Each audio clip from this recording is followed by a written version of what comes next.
the richest 1% controls more wealth now than at any time in more than a half-century.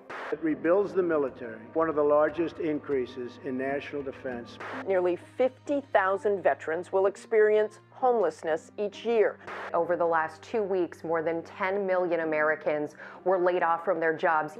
This is a giant indictment of the U.S. healthcare system. Star Trek has often presented scenarios that serve as metaphors or commentaries on current social issues. This is no different in the two-part Deep Space Nine episode, Past Tense, depicting a dystopian version of the United States in 2024, a phrase that seems rather redundant these days. Past tense demonstrates what could happen if America completely gives up on trying to address poverty. After a transporter accident displaces Commander Sisko, Dr. Bashir, and Lieutenant Dax in 21st century San Francisco, the former two must navigate a so-called sanctuary district that houses the homeless and financially destitute. But while the events depicted in the episodes ring quite familiar in our 2020s, they're not exactly analogous to real life. The parallels, of course, are spooky, but what specific set of circumstances could have led to the creation of the sanctuary districts in the Star Trek timeline? In this video, I'll attempt to answer this question, comparing what we uncover to real historical trends in our world. Let's get started. Quickly, I'll recount the events of these episodes to provide some background. Warning, spoilers for this 1994 TV show ahead. After Sisko, Bashir, and Dax are transported back in time and space, Sisko and Bashir are taken into police custody for lacking ID. Already, this is reminiscent of the tendency of authoritarian governments, mirroring real-life counterparts, to demand civilians on the street show their papers when they're not where they're supposed to be. Meanwhile, Dax is found by Christopher Brenner, an entrepreneur who licenses multiple communications technologies through his company, Brenner Information Systems. The Star Trek Picard Season 2 episode, Watcher, features a January 2024 newspaper article about Brenner's opposition to unionization efforts in his company, so he's honestly right on the mark for a 2020 CEO. But as we'll see in the episode, much like the union-busting Quark 350 years later, he does have a conscience and utilizes his company's resources to do some good. While Dax attends an elite soiree with Brenner and listens to other guests bemoan the 99% shifting moods towards socialism, Sisko and Bashir are processed at a facility within Sanctuary District A, one of several districts throughout major US cities, designed once again to house the homeless and financially destitute, but notably not criminals. As Sisko and Bashir try to plot an escape, Bashir observes the disturbing amount of Sanctuary District residents who require attention for physical and mental ailments but are not receiving it. Sisko reminds the doctor of the impending Bell Riots, a civil disturbance in District A that serves as a watershed moment for social reforms in the US.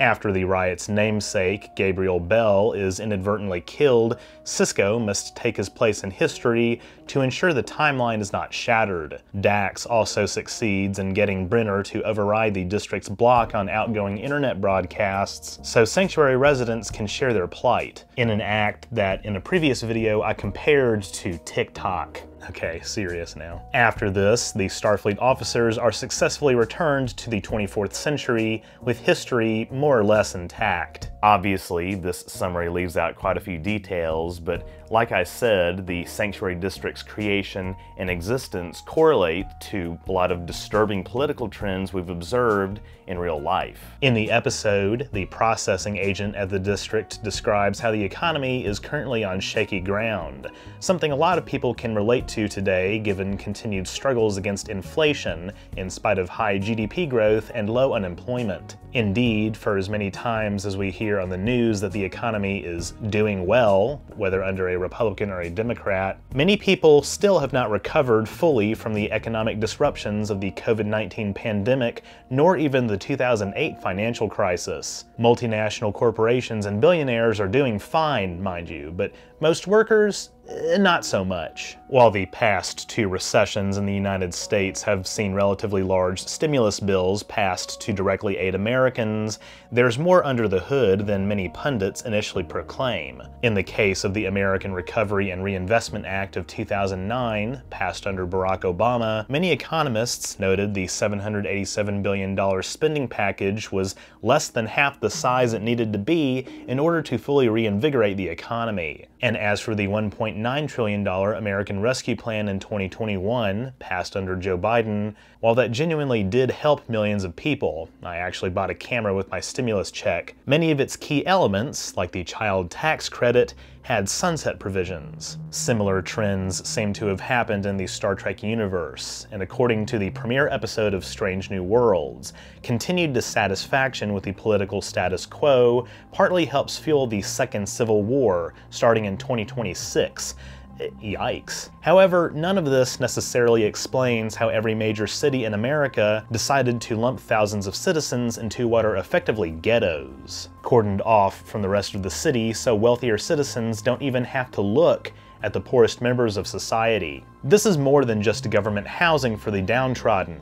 The sanctuary districts are like prisons that people are forced into, and getting out is nearly impossible. But were they always this way? It's never explicitly stated when these sanctuary districts were erected, but it's possible that they originated as a well-intentioned late 20th, early 21st century solution to poverty and homelessness. At the time Past Tense was being filmed, an article appeared in the Los Angeles Times describing a proposal by the mayor to move homeless people into fenced-in areas.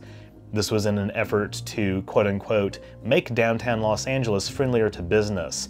Of course. Shortly thereafter, the LA City Council considered setting up sanctuaries in the city for the purpose of removing homeless people from the streets. The city later backed off such proposals. Many of the cast and crew of DS9 would later note how prescient this sequence of events proved to be. Perhaps in the Star Trek universe, LA and other cities actually went through with these efforts in the early 1990s. Slowly paving the way for what we see in the episode. And in the aftermath of the September 11th attacks, which we know still happened in Trek's prime timeline, the increased surveillance state and attacks on civil liberties would have naturally laid the groundwork for criminalizing lack of ID. The economic and political fallout of the Great Recession in both timelines also paves the way for a society that pays less attention to its poor. As income inequality and political polarization are exacerbated, political attempts to earnestly combat poverty become less popular among the political class due to billionaire interference in elections, among other factors. Combine that with automation-driven job loss, and it's no wonder homelessness and crime start to tick up as citizens act out of desperation. At first, many people would voluntarily flock to the districts due to the promise of better job opportunities. But the negligence that pervades the sanctuary districts, particularly overcrowding, would grow rampant. While at a time the sanctuary districts might have been seen as a legitimate way to tackle homelessness, and seemingly are seen that way by many in Past Tense before the Bell riots, it becomes clear that the huge flaws in the sanctuary system are too much to bear. Lack of media coverage of the police brutality and destitute conditions in the districts is directly addressed by the citizens themselves. While some have speculated that the sanctuary districts could be related to sanctuary cities in real life, my suspicion is that the two might have little to do with each other, as I do not believe immigration is one of the central themes evident in the episodes. Rather, I think the sanctuary districts are slowly but naturally emerging portions of a city designed mainly for optics. As a sanctuary district is erected, it allows society to wash its hands of the problems that caused the district residents to become impoverished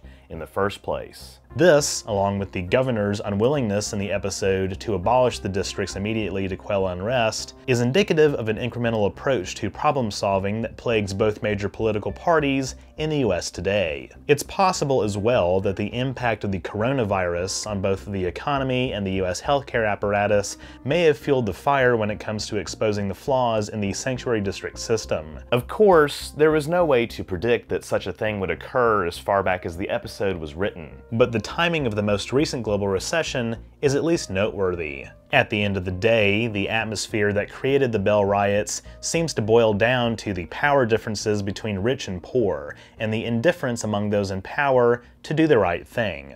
So, what are some of the social reforms that actually occur as a result of the Bell riots? For one thing, we know that the sanctuary districts are eventually abolished and their residents reintegrated into the economy.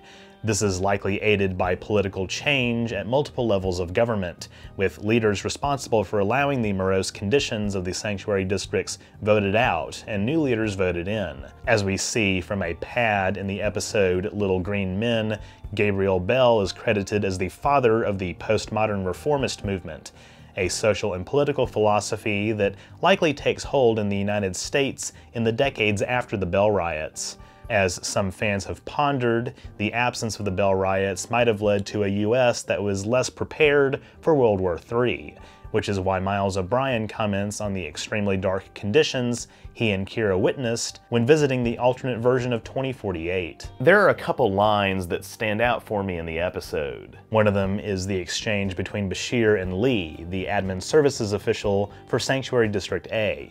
Bashir says, "It's not your fault that things are the way they are." To which Lee responds, "Everybody tells themselves that. And nothing ever changes." And there's the final exchange between Bashir and Sisko. Bashir observes, "Having seen a little of the 21st century, there is one thing I don't understand. How could they have let things get so bad?" Sisko replies, "I wish I had an answer."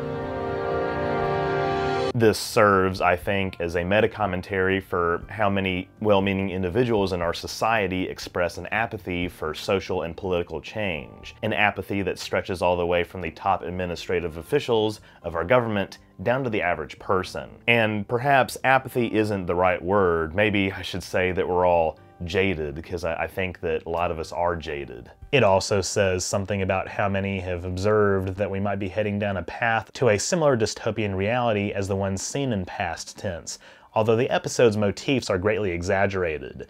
The silver lining, though, is that even in the episode's dystopia, acts of bravery can still lead to positive change. With that, thank you all so much for watching.